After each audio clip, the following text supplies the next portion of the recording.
Hey, second grade!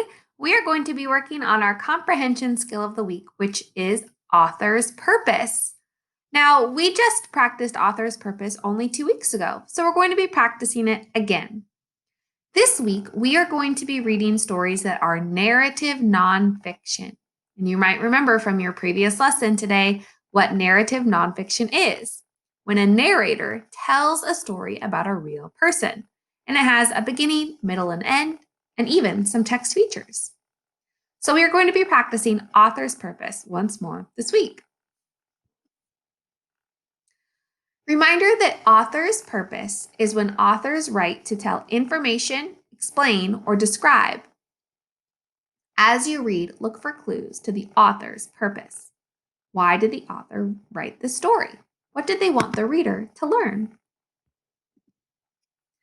Reminder that this is the graphic organizer we use when working with author's purpose.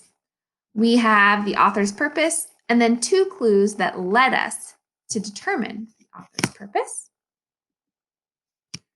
For this activity, you will need page 123 from your Turn practice book. So go ahead and pause this video and come back when you are looking at page 123 in the Your Turn practice book.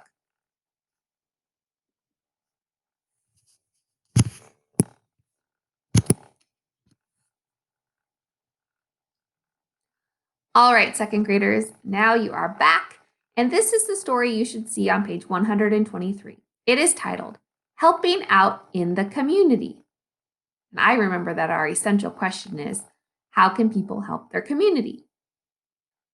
Follow along as I read aloud as we learn about Doug Long and how he helped out his community. Remember to be thinking about why the author wrote the story as you listen. Here we go. Doug Long has been riding bikes for a long time. When he was 16, he took a solo bike trip. He rode his bike alone across the United States. That's a big journey for a young man.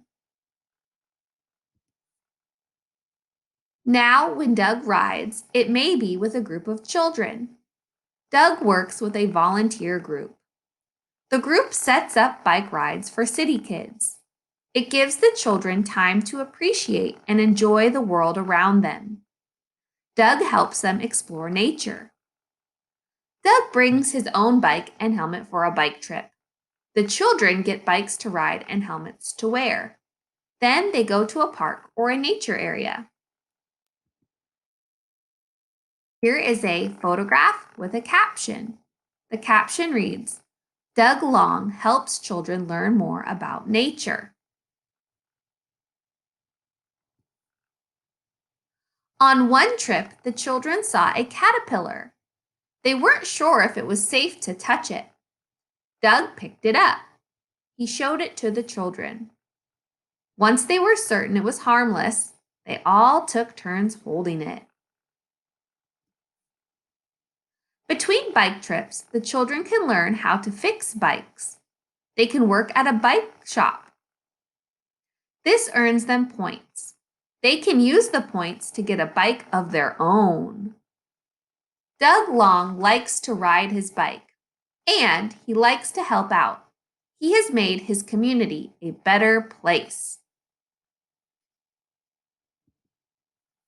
All right, second graders, now we are on page 125, where we have 3 comprehension questions we are going to answer.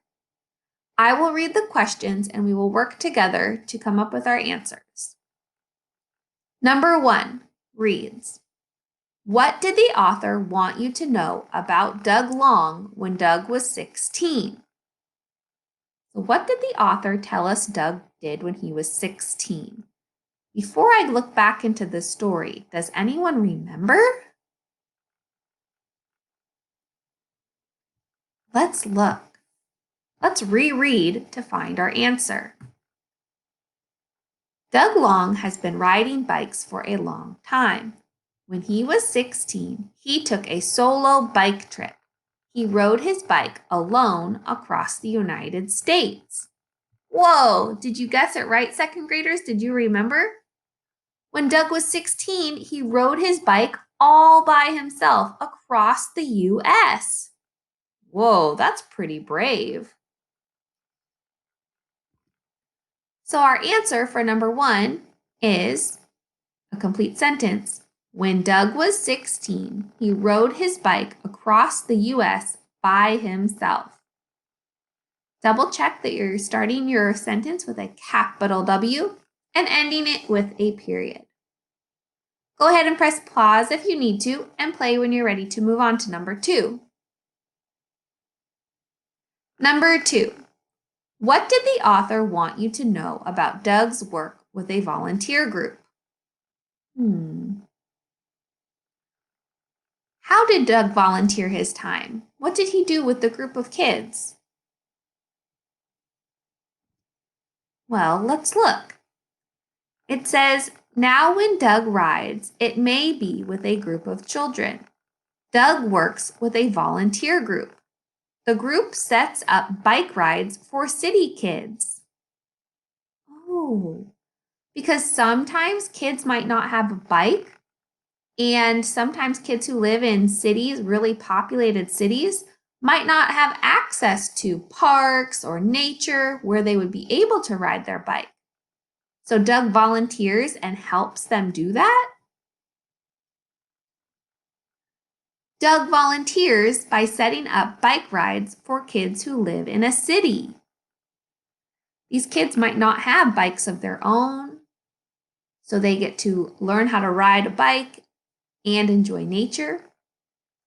So go ahead and press pause to write down your answer for number 2 and press play when you're ready to continue. Number 3 asks, what is the author's purpose for writing this passage? What do you think the author wanted to teach the reader about Doug? I'm going to think about our answers from number 1 and number 2 are kind of like our clues to the author's purpose. So I'm going to think about using our graphic organizer to help me decide. In my graphic organizer, I wrote my answers for number 1 and number 2. So my first clue is that when Doug was 16, he rode his bike across the US by himself. My second clue is that Doug volunteers by setting up bike rides for kids who live in a city.